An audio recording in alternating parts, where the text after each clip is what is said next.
Close. You switched off. Honorable Kakubo?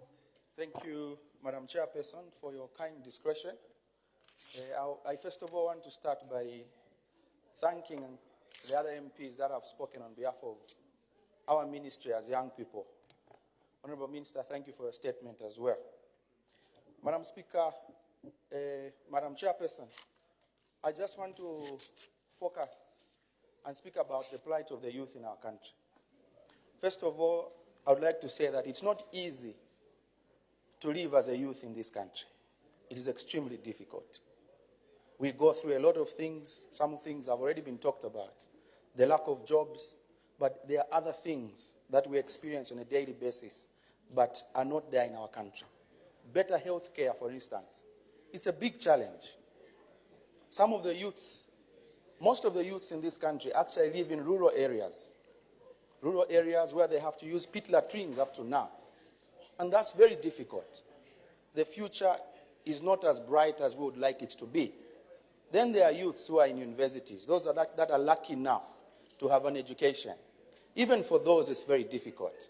One of the most difficult experiences of a youth in this country is to see your own parents struggling to raise your school fees. The things our parents go through to send a child to school up to university, it's very heartbreaking. And some of the circumstances, government can do better. Most of our parents are retired.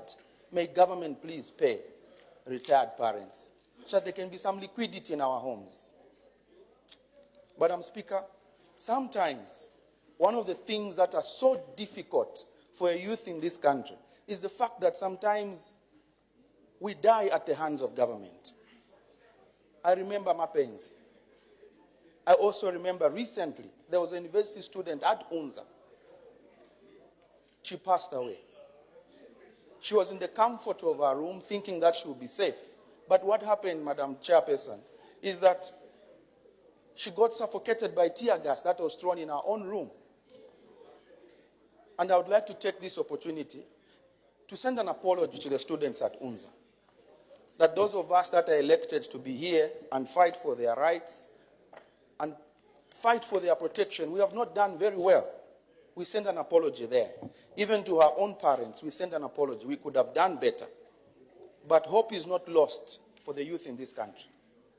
Hope is not lost. One of the things that I implore governments to do is that separate the youth. Separate us completely. You should have a specific ministry for our affairs alone. Not mixed with sport and everything else. And I'll tell you why. The reason is simple. We make the majority of the population in this country. 70%, 80% of this country is youth. There's no way we can be mixed with anything else. We are the basic nucleus of the Zambian population. Things have changed. The youths that lived before us, Madam Chairperson, had their own struggles. The struggles for freedom, the struggle for independence. Our struggle is for economic independence. But all the defining moments in this country, when you check, have been handled by young people. The first cabinet, 11 of them out of the 15 were young people. But today, as young people, I tell you, I put it to you, Madam Chairperson, we are gagged. I return to my constituents next week. I can bet you my last coin, the youths are too scared to meet me because government may come and arrest me together with them for unlawful assembly. How shall we live in this country? It's not practical anymore. This country was founded on the basic fact that people had to meet, make decisions, strategize, and move the country forward. How shall we move our country from where it is to the next phase? Because I put it to you again, that for us to get to the next level in this country, youth participation is not even debatable. It's not negotiable. It is a must. Because we come with a lot of advantages. We are the most educated. Most of the people that have been through school in this country are the young people. So why shun them? Why shouldn't they meet freely? One moment, you will find that youth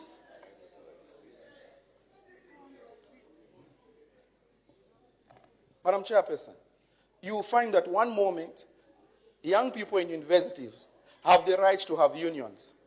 But it will take, that right is taken away from them at any minute.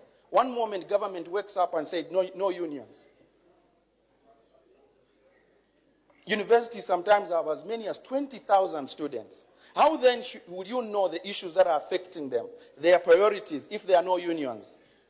They must always be there.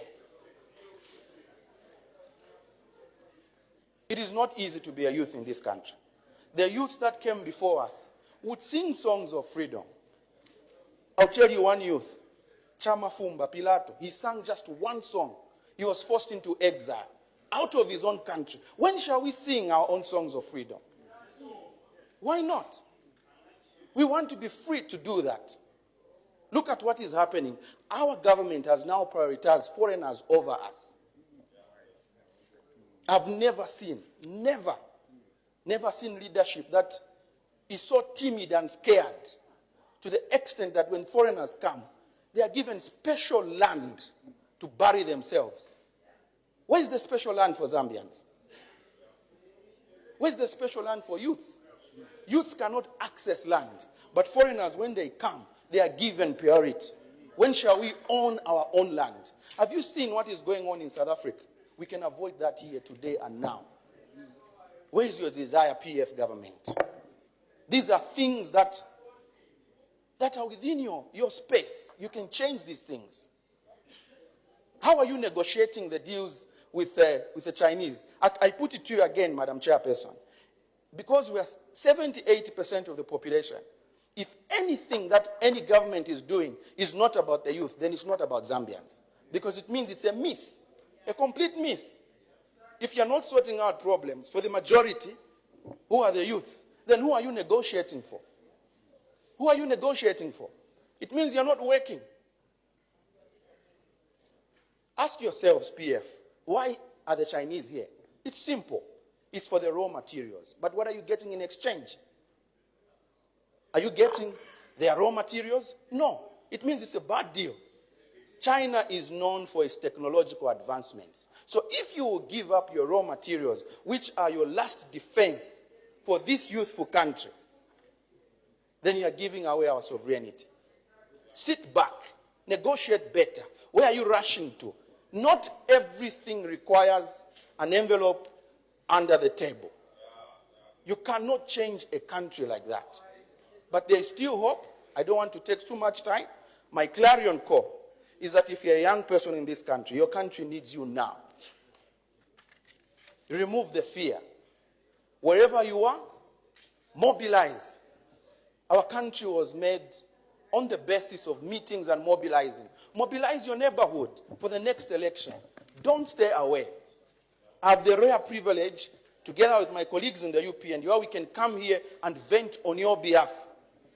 But for the Zambian youth, their only check and balance on this incompetent government is for them to rise up and vote. Madam Chairperson, I thank you. The Honorable